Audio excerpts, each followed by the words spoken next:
नमस्कार प्यारे विद्यार्थियों, स्वागत है आपका Mahadev study point YouTube channel पर। आज हम कक्षा 7वीं के सामाजिक विज्ञान के महत्वपूर्ण प्रश्नोत्तरों की सीरीज लेकर आए हैं, जिसमें भाग 1 भूगोल, भाग 2 में राजनीति विज्ञान और भाग 3 में इतिहास, इन तीनों को समाहित करके एक महत्वपूर्ण प्रश्नोत्तरों की सीरीज बनाई है, जो वार्षिक परीक्षाओं के दृष्टिकोण को ध्यान में रखते हुए जो वार्षिक परीक्षा में पूछे जाने वाले महत्वपूर्ण प्रश्न हैं। इन प्रश्नों में सबसे पहले भाग 1 में भूगोल के प्रश्न उत्तर देखते हैं। इसमें प्राकृतिक पर्यावरण क्या हैं और इनके कौन कौन से घटक हैं। तो देखते हैं शुरुआत में कि भूमि, जल, वायु, पेड़ पौधे और जीव जंतु मिलकर प्राकृतिक पर्यावरण बनाते हैं। और इसमें जो घटक हैं वो स्थलमंडल, जलमंडल, वायुमंडल और जैवमंडल, ये इनके प्रमुख घटक हैं। इनके एक एक घटक को हम परिभाषित करेंगे। सबसे पहले स्थलमंडल, पृथ्वी की ठोस परपट्टी या ऊपरी जो कठोर परत होती है उसको स्थलमंडल कहते हैं। ये चट्टानों एवं खनिजों से बने होते हैं। दूसरा है जलमंडल, जल के क्षेत्र को जलमंडल कहते हैं। ये जल के विभिन्न स्रोत जैसे नदी, झील, समुद्र, महासागर, इन विभिन्न जलाशयों से मिलकर बनते हैं। उसके बाद में वायुमंडल, तो वायुमंडल पृथ्वी के चारों ओर फैली वायु की पतली परत को वायुमंडल कहते हैं।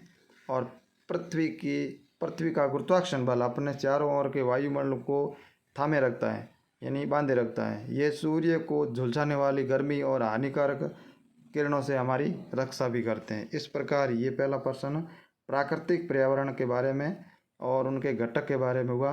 और प्रश्न नंबर 2 यानी पारितंत्र। पारितंत्र क्या है? पारितंत्र वह तंत्र है जिसमें समस्त जीवधारी आपस में एक दूसरे के साथ पर्यावरण के उन भौतिक और रासायनिक कारकों के साथ परस्पर क्रिया करते हैं जिसमें वो निवास करते हैं। ये सब ऊर्जा और पदार्थ के स्थानांतरण द्वारा संबंध है। ये है पारितंत्र। और उसके बाद में है जैवमंडल। पादप और जीव जंतु मिलकर जैवमंडल या सजीव संसार का निर्माण करते हैं। ये पृथ्वी का वह संकीर्ण क्षेत्र है जहाँ स्थल, जल और वायु मिलकर जीवन को संभव बनाते हैं। इस प्रकार ये सरल सरल परिभाषाएं हैं जो इस सीरीज़ में दी हैं, जो आप याद कर अपनी वार्षिक परीक्षा में बढ़िया प्रदर्शन कर सकते हैं। आगे हैं स्थल मंडल के मुख्य घटक कौन कौन से हैं। स्थल मंडल वह क्षेत्र हैं जिसमें हमें वन, कृषि और मानव बस्तियों के लिए भूमि और पशुओं को चरने के लिए घास स्थल प्रदान करता है। वह खनिज संपदा भी एक स्रोत हैं। इस प्रकार आगे वायु प्रदूषण को कैसे रोका जा सकता है, ये कल्पना आधारित प्रश्न है। इसमें औद्योगिक विकास वायु प्रदूषण का प्रमुख कारण है। समय के साथ विकास भी आवश्यक है, लेकिन ऊर्जा के पारंपरिक स्रोतों के बजाय हमें बिना प्रदूषण के ऊर्जा स्रोतों पर निर्भर होना पड़ेगा, जैसे सोलर ऊर्जा, पनबिजली, परमाणु ऊर्जा। साथ में परिवहन के स्वच्छ ईंधन का इस्तेमाल करना पड़ेगा। अंतर्जनित बल, ये प्लेट की गति के कारण पृथ्वी की सतह पर परिवर्तन होता है। पृथ्वी की गति को उन बलों के आधार पर परिभाषित या विभाजित किया जाता है जिनके कारण ये गतियाँ उत्पन्न होती हैं। जो बल पृथ्वी के आंतरिक भाग में घटित होते हैं उन्हें अंतर्जनित बल यानी एंडोजेनिक बल कहते हैं। बहिर्जनिक बल, जो बल पृथ्वी की सतह पर उत्पन्न होते हैं उन्हें बहिर्जनिक बल कहते हैं। और भूकंप किस बल के कारण आते हैं? भूकंप है जो अंतर्जनित बल कभी आकस्मिक गति उत्पन्न करते हैं तो कभी कभी धीमी गति। भूकंप और ज्वालामुखी जैसी आकस्मिक गति के कारण पृथ्वी की सतह पर अत्यधिक हानि करते हैं। भूकंप का उद्गम केंद्र और अभिकेंद्र क्या होता है? ये स्थलमंडलीय प्लेटों के गति करने और पृथ्वी की सतह पर कंपन होता है। ये कंपन पृथ्वी के चारों ओर गति कर सकता है। इस कंपन को भूकंप कहते हैं। और उसके बाद है जो उद्गम केंद्र के भू सतह पर उसके निकटतम स्थान को अधिकेंद्र कहते हैं। और अधिकेंद्र के निकटतम भाग में सर्वाधिक हानि होती है और अधिकेंद्र से दूरी बढ़ने के साथ भूकंप की तीव्रता है वो धीरे धीरे कम होती जाती है। भूकंपीय तरंग कितने प्रकार की होती है? भूकंपीय तरंग 3 प्रकार की होती है। अनुदैर्ध्य तरंग है, अनुप्रस्थ तरंग है और पृष्ठीय तरंग है। ये 3 प्रकार की भूकंपीय तरंगें होती हैं। भूकंप का मापन कैसे किया जाता है? तो इसमें भूकंप का मापन एक यंत्र से किया जाता है जिसे भूकंप लेखी कहते हैं। भूकंप की तीव्रता रिक्टर स्केल पर मापी जाती है। जिस भूकंप की तीव्रता 2.0 अथवा इससे कम होती है उसका प्रभाव न के बराबर यानी प्रभाव बिल्कुल कम पड़ता है, और जिस भूकंप की तीव्रता 5.0 से अधिक होती है या 5.0 होती है वह वस्तुओं को गिरने और क्षति पहुंचा सकती हैं। जिस भूकंप की तीव्रता 6.0 अथवा उससे अधिक होती है वो शक्तिशाली, और 7 से अधिक होती है वो अति शक्तिशाली होता है। अपक्षय और अपर्दन, ये क्या है? अपक्षय और अपर्दन। अपक्षय और अपर्दन नामक 2 प्रक्रमों द्वारा दृश्य भूमि लगातार विघटित होती रहती हैं। पृथ्वी की सतह पर शैलों के टूटने से अपक्षय की क्रिया होती है, यानी कि पृथ्वी के सतह पर चट्टानों के टूटने से अपक्षय की क्रिया होती है। भूदृश्य पर जल, पवन और हिम जैसे विभिन्न घटकों के द्वारा होने वाले जो क्षय है उनको अपर्दन कहते हैं। वायुमंडल। वायुमंडल हमारी पृथ्वी चारों ओर से वायु की घनी चादर से घिरी हुई है जिसे वायुमंडल कहते हैं। पृथ्वी पर सभी जीव जंतु रहने के लिए वायुमंडल पर निर्भर हैं। हमें सांस लेने के लिए वायु प्रदान करते हैं एवं सूर्य की किरणों के हानिकारक प्रभाव से हमारी रक्षा करते हैं। यदि सुरक्षा की यह साधन न हो तो हम दिन के समय सूर्य की गर्मी से तप्त होकर जल सकते हैं और रात के समय ठंड से हम जम भी सकते हैं। यह वह वायु राशि है जिसने पृथ्वी के तापमान को रहने योग्य बनाया है। तो ये वायुमंडल है, वायुमंडल की परिभाषा। वायुमंडल का संगठन।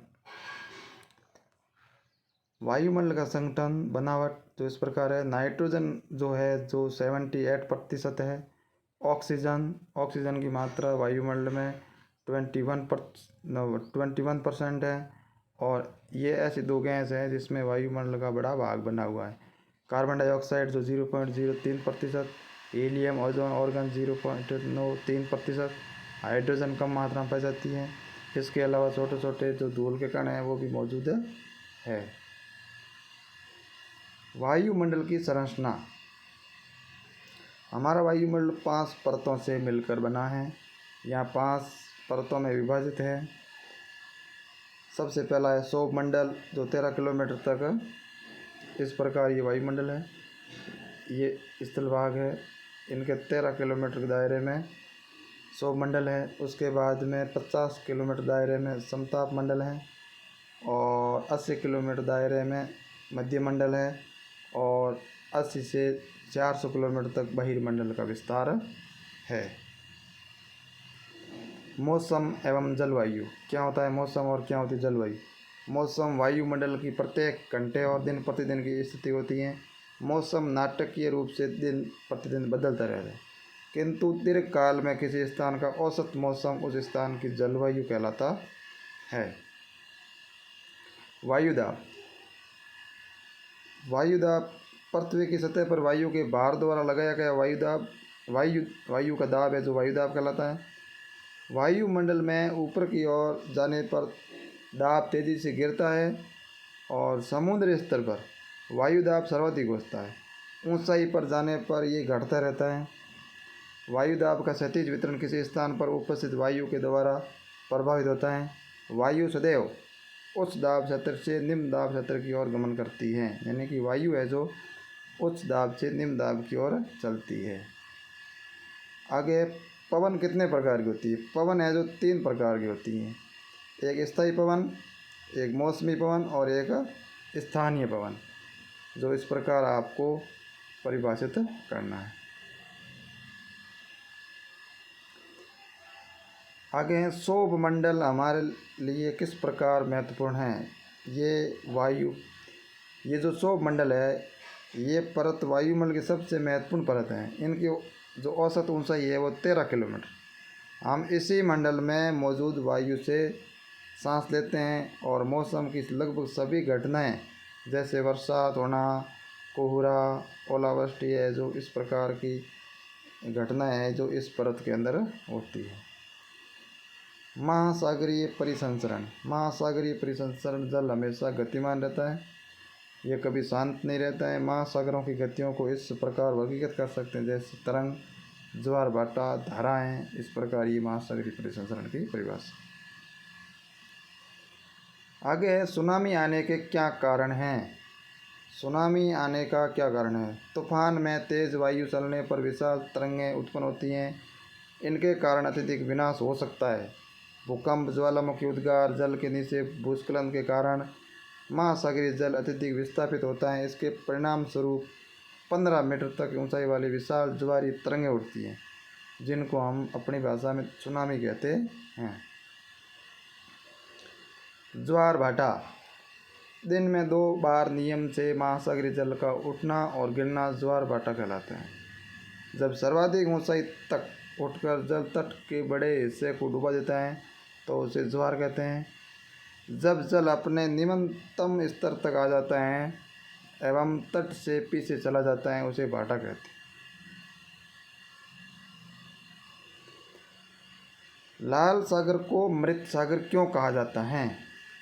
सामान्यतः समुद्र के जल में नमक की मात्रा जो 35 ग्राम प्रति 1000 ग्राम होती है, लेकिन एक इजराइल के मृत सागर में 340 ग्राम प्रति लीटर लवणता होती है। इस कारण है जो लाल सागर को मृत सागर कहते हैं। इसमें कोई जीव जंतु है जो जीवित नहीं रह सकता। अब भाग नंबर 2 है राजनीति। इसमें हम सबसे पहले देखेंगे भारतीय लोकतंत्र की विशेषता। भारत एक लोकतांत्रिक देश है। लोकतांत्रिक सरकार के मुख्य तत्व जैसे लोगों की भागीदारी, संघर्षों का शांतिपूर्ण समाधान, समानता और न्याय। समानता लोकतंत्र की मुख्य विशेषता है। इसकी कार्यप्रणाली के सभी पहलुओं को प्रभावित करती है। दूसरा है मताधिकार की समानता। भारत जैसे लोकतांत्रिक देश में सभी वयस्कों को मत देने का अधिकार है, चाहे उनका धर्म कोई भी हो, शिक्षा का स्तर कुछ भी हो, जाति कुछ भी हो, और गरीब हो चाहे अमीर हो, इसे सार्वभौमिक वयस्क मताधिकार कहा जाता है। ये सभी लोकतंत्रों का आवश्यक पहलू है। आगे मध्याह्न भोजन कार्यक्रम क्या है, इस कार्यक्रम के क्या लाभ है। इस कार्यक्रम के अंतर्गत सभी सरकारी प्राथमिक स्कूलों के बच्चों को दोपहर का भोजन स्कूल द्वारा दिया जाता है। इस कार्यक्रम के बहुत से सकारात्मक प्रभाव है जो इस प्रकार, उदाहरण के लिए दोपहर का भोजन मिलने से गरीब बच्चों ने अधिक संख्या में स्कूल में प्रवेश लेना और नियमित रूप से स्कूल आना शुरू किया। इस कार्यक्रम से जातिगत पूर्वाग्रहों को कम करने में भी सहायता दी, क्योंकि स्कूल में सभी जातियों के बच्चे साथ साथ भोजन करते हैं और कुछ स्थानों पर तो भोजन पकाने के लिए दलित महिलाओं को काम पर रखा गया है। मध्याह्न भोजन कार्यक्रम ने निर्धन विद्यार्थियों को भूख मिटाने में भी सहायता की है, जो प्राय खाली पेट स्कूल आते हैं। इस कारण पढ़ाई पर ध्यान केंद्रित नहीं कर पाते हैं। जो इस प्रकार मध्याह्न भोजन कार्यक्रम की रूपरेखा है। अब आगे राज्य सरकार। राज्य सरकार की क्या परिभाषा है। हमारा देश एक संघीय गणराज्य है। इसका मतलब है कि देश कई राज्यों का समूह है। यहाँ शासन के 2 स्तर हैं, एक केंद्र और दूसरा राज्य। राज्य में विधानसभा होती है। विधानसभा के सदस्यों को विधायक या एमएलए कहते हैं। एमएलए का मतलब होता है member of legislative assembly. MLA का चुनाव जनता द्वारा किया जाता है, फिर वे विधानसभा के सदस्य बन जाते हैं और सरकार बनाते हैं। इस प्रकार से हम कह सकते हैं कि विधायक जनता का प्रतिनिधित्व करते हैं। बहुमत वाले दल का नेता मुख्यमंत्री बनता है और विधायकों में से अपनी मंत्री परिषद का गठन करता है। विधानसभा किस प्रकार कार्य करती है। विधानसभा किस प्रकार कार्य करती है। विधानसभा की बहसों में विधायक अपनी राय व्यक्त कर सकते हैं, संबंधित विषय पर प्रश्न पूछ सकते हैं, सुझाव दे सकते हैं। इस संबंध में क्या करना चाहिए, सदस्य इस विषय पर जो प्रतिक्रिया व्यक्त करना चाहे वो कर सकता है। राज्य सरकार कैसे कार्य करती है। मुख्यमंत्री अपनी मंत्रिपरिषद के साथ विभिन्न विभागों से संबंधित कार्यों के निर्णय और समीक्षा करता है। मंत्रिपरिषद द्वारा लिए गए निर्णयों को विधानसभा में पास करवाना होता है। विधानसभा के पास होने के बाद ही उन निर्णयों को क्रियान्वित किया जा सकता है, जैसे लोक निर्माण विभाग, कृषि विभाग, स्वास्थ्य विभाग, शिक्षा विभाग आदि राज्य सरकार के महत्वपूर्ण विभाग हैं। मुख्यमंत्री और विधायक, इसके बारे में जानेंगे। मुख्यमंत्री और अन्य मंत्रियों का ये दायित्व है कि वो शासन के विभिन्न विभागों और मंत्रालयों को चलाएं, और अलग अलग कार्यालय होते हैं उनके। विधानसभा ऐसा एक स्थान होता है जहाँ सभी विधायक, चाहे वो सत्ताधारी दल के हो अथवा विरोधी दल के, विभिन्न विषयों पर चर्चा करने के लिए एकत्रित होते हैं। और इस तरह कुछ विधायकों की दोहरी जिम्मेदारी भी होती है, एक विधायक के रूप में और दूसरा मंत्री के रूप। आगे राज्यपाल का क्या दायित्व है। राज्यपाल है जो राज्य का प्रमुख होता है। राज्यपाल राज्य का प्रमुख होता है। उसकी नियुक्ति केंद्र सरकार द्वारा सुनिश्चित करने के लिए की जाती है कि राज्य सरकार संविधान के नियम अधिनियमों के अनुसार अपना कामकाज चलाए। विधानसभा में विपक्ष दल की क्या भूमिका होती है। विपक्ष जो सरकार का ध्यान विभिन्न समस्याओं और योजनाओं की तरफ दिलाता है। सरकार अगर किसी मुद्दे पर मनमानी करने की कोशिश करे तो विपक्ष सरकार इसे रोकने का कार्य करती है। अपेक्षाकृत दलित, आदिवासी और मुस्लिम वर्ग के बच्चों के अधिक संख्या में स्कूल छोड़ने के क्या कारण हैं। देश के अनेक भागों में विशेषकर ग्रामीण और गरीब क्षेत्रों में नियमित रूप से पढ़ाने के लिए न तो उचित स्कूल है और न ही शिक्षक। यदि विद्यालय घर के पास न हो और लाने और ले जाने के लिए किसी साधन जैसे बस या वैन की व्यवस्था न हो तो अभिभावक लड़कियों को स्कूल नहीं भेजते हैं। और कुछ परिवार है जो अत्यंत निर्धन होते हैं और अपने बच्चों को पढ़ाने का खर्चा नहीं उठा पाते। बहुत से बच्चे इसलिए भी स्कूल छोड़ देते हैं क्योंकि उनके साथ उनके शिक्षक और सहपाठी भेदभाव करते हैं। ऑनलाइन बाजार क्या है और ये किस प्रकार कार्य करता है। तकनीक के विकास के साथ व्यापार में भी कई नए रास्ते खुले। इनमें से एक ऑनलाइन व्यापार है। इसमें खरीदारी करने के लिए हमें कहीं और जाने की ज़रूरत नहीं पड़ती। कई बार तो ये आवश्यक नहीं होता कि आप सामान खरीदने के लिए बाज़ार भी जाएं। अब तो तरह तरह के सामान के लिए फ़ोन या इंटरनेट पर भी ऑर्डर दिए जाते हैं और सामान आपके घर तक पहुंचा दिया जाता है। शहरी क्षेत्रों के लोग इंटरनेट के ज़रिए घर से बाहर कदम रखे बिना भी बाज़ार में प्रवेश कर लेते हैं। ये ऑनलाइन बाज़ार। भाग 3 इतिहास। भारत पर सर्वप्रथम किस अरब राजा ने आक्रमण किया। मोहम्मद बिन कासिम सन 711 ईस्वी में भारत पर आक्रमण किया और 712 ईस्वी में उसने मुल्तान और सिंध को भी जीत लिया। सामाजिक जीवन में किस तरह से परिवर्तन देखने को मिलते हैं। सन 700 और 1750 के बीच के 1000 वर्षों में भारतीय उपमहाद्वीप में बड़े बड़े पैमाने पर सामाजिक परिवर्तन हुए। इस काल में अलग अलग समय में नई तकनीकी और जैसे सिंचाई में रहट, कताई में सरखे, युद्ध में आग्नेयास्त्र यानी बारूद वाले हथियार का इस्तेमाल होने लगा। और इस उपमहाद्वीप में नई तरह का खान पान भी आया, जैसे आलू, मक्का, मिर्च, चाय, कॉफ़ी इत्यादि। धर्म और जाति के आधार पर किस तरह से परिवर्तन इस समय में हुआ। इस काल में जिन समुदायों का महत्व बढ़ा उनमें से एक समुदाय था राजपूत, जिसका नाम राजपुत्र अथवा राजा का पुत्र से मिलता है। जैसे जैसे समाज में अंतर बढ़ने लगे, लोग जातियाँ और उपजातियों में बांटे जाने लगे। इनकी पृष्ठभूमि और व्यवसाय के आधार पर उन्हें समाज में ऊंचा या नीचा दर्जा दिया जाने लगा। संस्कृत ग्रंथों के ज्ञान के कारण समाज में ब्राह्मणों का बड़ा आदर होता था। तो ये धर्म और जाति के आधार पर इस प्रकार परिवर्तन हुआ। दिल्ली में सर्वप्रथम किसने राजधानी स्थापित की। दिल्ली को सर्वप्रथम तोमर वंश के राजाओं ने अपनी राजधानी का चयन किया। इस वंश के अनंगपाल अपनी राजधानी के रूप में विकसित किया। दिल्ली सल्तनत सबसे अधिक विस्तार तुगलक वंश के शासनकाल में हुआ। आगे है स्थानांतरण। कृषि से क्या तात्पर्य है। किसी वन प्रांत के पेड़ पौधों झाड़ियों को पहले काटा जलाया जाता है और उसकी राख में ही फसल को बो दी जाती हैं। फिर ये ज़मीन अपनी उर्वरता खो देती हैं, तब ज़मीन का दूसरा टुकड़ा साफ किया जाता है और इस तरह से ये फसल उगाई जाती है। कबीर दास के विचारों ने आम जनमानस को किस प्रकार प्रभावित किया?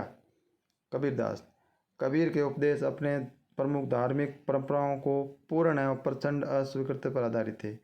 उनके उपदेशों में ब्राह्मणवादी हिंदू धर्म और इस्लाम दोनों के आडंबरपूर्ण पूजा के सभी रूपों को मजाक में उड़ाया गया। कबीर निरंकारी परमेश्वर में विश्वास रखते थे। उन्होंने ये उपदेश दिया कि भक्ति के माध्यम से ही मोक्ष यानी मुक्ति प्राप्त हो सकती है। हिंदू और मुस्लिम दोनों उनके अनुयायी थे। गुरु नानक देव का जन्म कहाँ हुआ और उन्होंने किस पंथ को शुरू किया? बाबा गुरु नानक देव का जन्म है जो 1469 में तलवंडी पाकिस्तान ननकाना साहब वहाँ उनका जन्म हुआ। उन्होंने बहुत सी यात्राएं की। बाद में ये करतारपुर रावी नदी के तट पर डेरा बाबा नानक में एक केंद्र स्थापित भी किया। इनके अनुयायी है जो धर्म या जाति अथवा लिंग भेद को नज़रअंदाज करके एक रसोई में इकट्ठे खाने पीने का काम करते थे, जिन्हें लंगर कहा जाता है। खालसा पंथ की स्थापना कब हुई? गुरु गोविंद सिंह ने 1699 ईस्वी में खालसा पंथ की स्थापना की और उसके बाद राजपूत और मुगल शासकों के खिलाफ कई लड़ाइयाँ भी लड़ी और 1708 ईस्वी में गुरु गोविंद सिंह की मृत्यु के बाद बहादुर सिंह के नेतृत्व में खालसा ने मुगल सत्ता के खिलाफ भी विद्रोह किया। इस प्रकार है जो मराठा राज्य की स्थापना किसने की और कब की? शिवाजी ने मराठा राज्य की स्थापना की और उसके बाद अत्यंत गतिशील कर्षक पशुचारक मराठों की सेना के मुख्य आधार बन गए। शिवाजी ने प्रायद्वीप में मुगलों को चुनौती देने के लिए सैन्य बल का भी प्रयोग किया। शिवाजी की मृत्यु के बाद मराठा राज्य में प्रभावी शक्ति चित्तपावन ब्राह्मणों के एक परिवार के हाथ में रही, जो शिवाजी के उत्तराधिकारियों के शासनकाल में पेशवा यानी प्रधानमंत्री के रूप में अपनी सेवा देते रहे। पुणे मराठा राज्य की राजधानी बन गया। जाटों ने अपनी सत्ता कहाँ कायम की? जाटों की शक्ति सूरजमल के समय पराकाष्ठा पर पहुंची, जिन्होंने 1756 से लेकर 1763 के दौरान भरतपुर जाट राज्य को संगठित किया। सूरजमल के राजनीतिक नियंत्रण में जो क्षेत्र शामिल थे उसमें आधुनिक पूर्वी राजस्थान, दक्षिणी हरियाणा, पश्चिमी उत्तर प्रदेश, दिल्ली ये शामिल थे। सूरजमल ने कई किले और महल बनवाए, जिनमें से भरतपुर का प्रसिद्ध लोहागढ़ का किला इस क्षेत्र में बने सबसे मजबूत किलों में से एक था। इस प्रकार ये प्रश्नोत्तरों की सीरीज हुई समाप्त। इस प्रकार ये भूगोल के संसार का मानचित्र, जिसमें आपको महाद्वीप देखने को मिलेंगे, और उसके बाद ये भारत का मानचित्र, जिसमें आपको सभी राज्यों को एक साथ देख सकते हैं, और उसके बाद में है ये राजस्थान का मानचित्र, जो जिले हैं इनमें से सभी आपको याद करने हैं। धन्यवाद।